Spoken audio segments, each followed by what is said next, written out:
Welcome to the North East India Diaries, जहां हम भारत के सबसे जीवंत क्षेत्र की अनकही कहानियों, समृद्ध परंपराओं और जीवंत विरासत को उजागर करते हैं।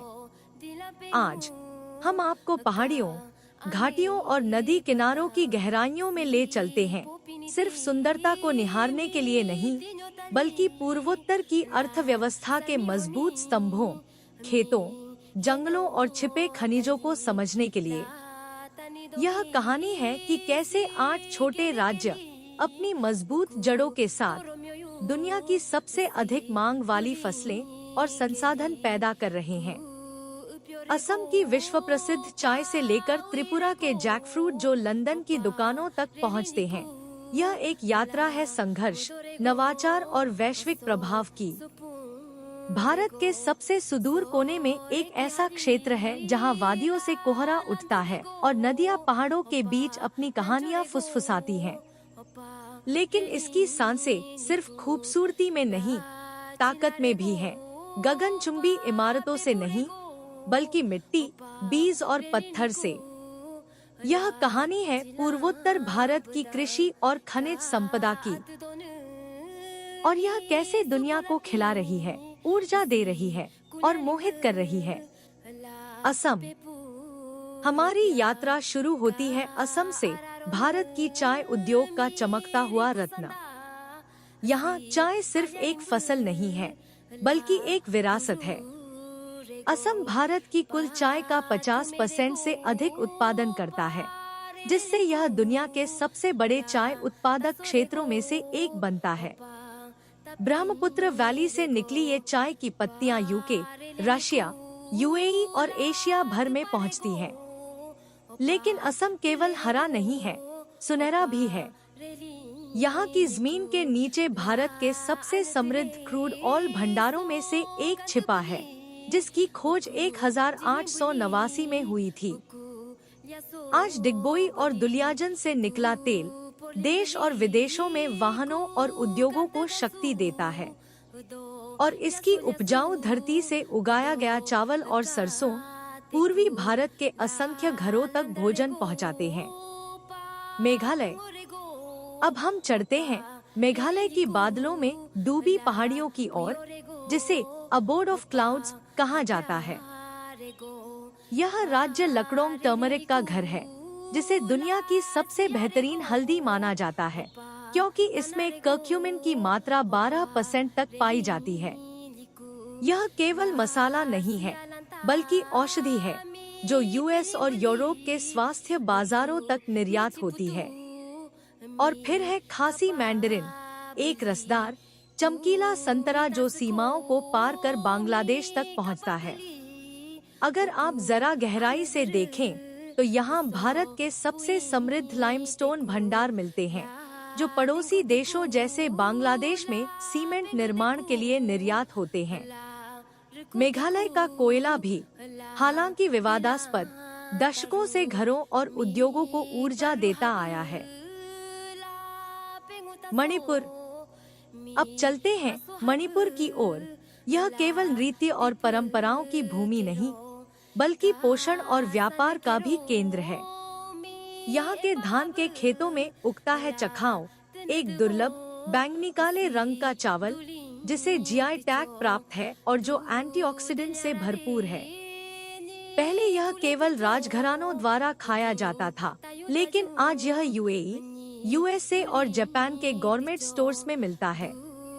यहाँ के अनानास खट्टे मीठे स्वाद के साथ तेजी से निर्यात बाजार में अपनी जगह बना रहे हैं।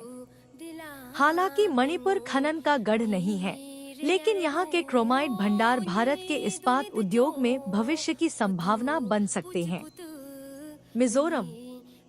मिजोरम की पहाड़ी खेती में हरियाली सिर्फ एक रंग नहीं, एक पूरी अर्थव्यवस्था है।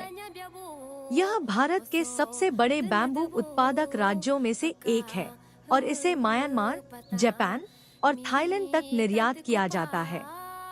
अगरबत्ती से लेकर निर्माण तक मिजोरम का बैम्बू हर जगह मौजूद है। यहाँ के जंगलों में उगता है हल्का और निर्यात योग्य स्वाद वाला अदरक। हालांकि खनिज संसाधन अभी तक अप्रयुक्त हैं, लेकिन यह धरती संभावनाओं की कहानियां फुसफुसाती है। नागालैंड। नागालैंड में आग मिट्टी से उगती है। यहाँ की प्रसिद्ध नागा किंग चिली, जो एक समय दुनिया की सबसे तीखी मिर्च मानी जाती थी, भय और उत्सव दोनों का कारण है। जीआई टैग प्राप्त यह मिर्च अब ग्रामीण रसोइयों से निकलकर लंदन और न्यूयॉर्क की मसाला दुकानों तक पहुंच रही है। और पेड़ों की छाव में उगती है बड़ी इलायची, जो मिडिल ईस्ट और नेपाल के रसोई घरों तक जाती है। अरुणाचल प्रदेश। अब हम पहुंचते हैं अरुणाचल प्रदेश, जहां भारत में सूरज की पहली किरणें पड़ती हैं। यहाँ की ठंडी वादियाँ तेजी से भारत का शीर्ष कीवी उत्पादक क्षेत्र बन रही हैं। यहाँ तक कि हिमाचल को भी पीछे छोड़ रही हैं। अरुणाचल के सेब, विशेषकर बोमडिला और तवांग से, कुरकुरे और मांग में हैं। लेकिन इसकी संपदा सिर्फ धरती के ऊपर नहीं है। अरुणाचल में भारत के कुछ सबसे बड़े ग्राफाइट भंडार हैं, जो बैटरी और इलेक्ट्रॉनिक्स उद्योग के लिए बेहद जरूरी है। यहाँ भरपूर मात्रा में लाइमस्टोन भी है, जो पूरे क्षेत्र के निर्माण कार्यों को समर्थन देता है। सिक्किम। छोटा लेकिन शक्तिशाली, सिक्किम भारत का पहला पूर्णतः जैविक राज्य है, जिसे यूनाइटेड नेशंस ने भी सराहा है। यहाँ बड़ी इलायची का बोलबाला है और सिक्किम भारत के कुल उत्पादन का 80% से अधिक योगदान देता है, जिसे पाकिस्तान, मिडिल ईस्ट और साउथ ईस्ट एशिया तक निर्यात किया जाता है। सिक्किम के स्वच्छ खेतों में उगती हैं जैविक सब्जियां और औषधीय जड़ी बूटियां, जो अब जर्मनी और यूके के स्वास्थ्य बाजारों में भेजी जाती हैं। यहाँ का स्लेट और क्वार्ट्साइट भले ही सामान्य खनिज हों, लेकिन स्थानीय वास्तुकला को आकार देने में मदद करते हैं। त्रिपुरा। और अब हमारी यात्रा पहुंचती है त्रिपुरा, जहां खेतों में नहीं, भविष्य में भी मिठास भर रही है। त्रिपुरा भारत का दूसरा सबसे बड़ा रबर उत्पादक राज्य है, जो तमिलनाडु और विदेशों तक आपूर्ति करता है। लेकिन यहाँ एक और फल है जिसने सबका ध्यान अपनी ओर खींचा है, जैक फ्रूट। कभी केवल सड़क किनारे बिकने वाला यह फल अब वैश्विक निर्यात की एक बड़ी सफलता बन चुका है। 2021 में 1 मीट्रिक टन से अधिक ताज़ा जैक फ्रूट को लंदन भेजा गया। जल्द ही इसके शिपमेंट जर्मनी और दुबई भी पहुंचे। एपीडा, स्थानीय किसान समूहों और आधुनिक पैक हाउसों की मदद से। यह सिर्फ एक फल नहीं है, यह त्रिपुरा की वैश्विक कृषि बाजार में एक नई शुरुआत है। त्रिपुरा का पाइनएप्पल, खास तौर पर क्वीन वैरायटी, भी एक लोकप्रिय निर्यात वस्तु बन गया है। वहीं राज्य के प्राकृतिक गैस भंडार ओएनजीसी और क्षेत्रीय बिजली संयंत्रों को शक्ति प्रदान करते हैं। राज्य वेस्ट बंगाल को सेरामिक ग्रेड क्ले का भी निर्यात करता है। ये 8 राज्य सिर्फ अपने लोगों को नहीं खिला रहे, ये दुनिया को खिला रहे हैं। आज जब स्थिरता, सस्टेनेबिलिटी गति से अधिक महत्वपूर्ण हो गई है, पूर्वोत्तर भारत एक नया मॉडल प्रस्तुत करता है। ऐसा विकास जो परंपरा में रचापसा हो, ऐसा व्यापार जो प्रकृति की राह पर चले, और ऐसी समृद्धि जो धरती की शक्ति से उपजे।